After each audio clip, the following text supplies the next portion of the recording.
আপনার পাশের বাসায় যখন স্বামী স্ত্রীর ঝগড়া হচ্ছিল তখন কি আপনি ওখানে উপস্থিত ছিলেন? জি হুজুর, ছিলাম। তো ওখানে যা হয়েছিল ওখান থেকে আপনি কি বুঝতে পেরেছিলেন তা সবার সামনে বলুন। হুজুর, আমি সব বুঝে ফেলেছি। আমি আর জীবনেও বিয়ে করব না।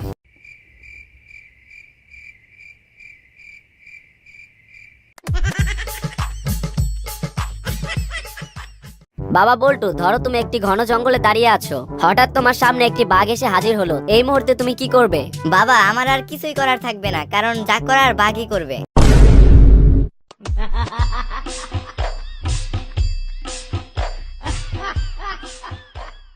জনাব বল্টু, আপনি মিথ্যা কথা বলছেন কেন? না হুজুর, আমার মিথ্যা বলে লাভ কি? আমি তো আর উকিল নই।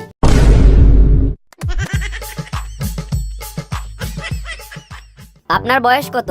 17 বছর। এইটুকু বয়স থেকে আপনি পকেট মারা শুরু করেছেন? তাহলে হুজুর আপনি বলে দেন কত বছর বয়স থেকে শুরু করব?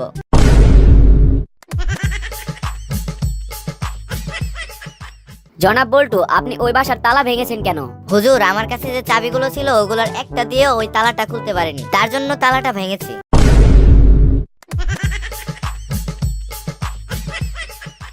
জনাব বল্টু, আপনি একই বাড়িতে 20 বার চুরি করতে গিয়েছিলেন, এর কারণ কি? হুজুর, আমি এই বাড়ির ফ্যামিলি চোর।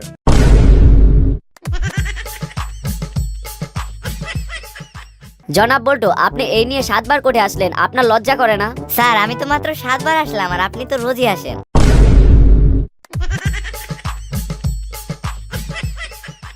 আচ্ছা জান, তুমি কি খাবে? আমি জীবনে প্রথম রেস্টুরেন্টে আসলাম, খাবারের নামটা আমি জানি না। তুমি যা খাবা আমিও তাই খাবো। এই ওয়েটার, একটা মেনু কার্ড দিয়ে যাও। একটা মেনু কার্ড কেন, 2টা নাও, আমিও খাবো।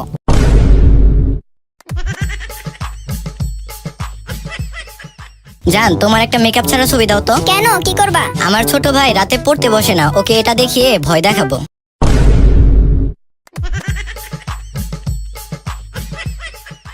আচ্ছা, আমি যখন 4 বছর আগে বিদেশে গেলাম তখন তো আমাদের কোনো বাচ্চা ছিল না, এখন এই 2টা বাচ্চা চলে আসলো কোথা থেকে?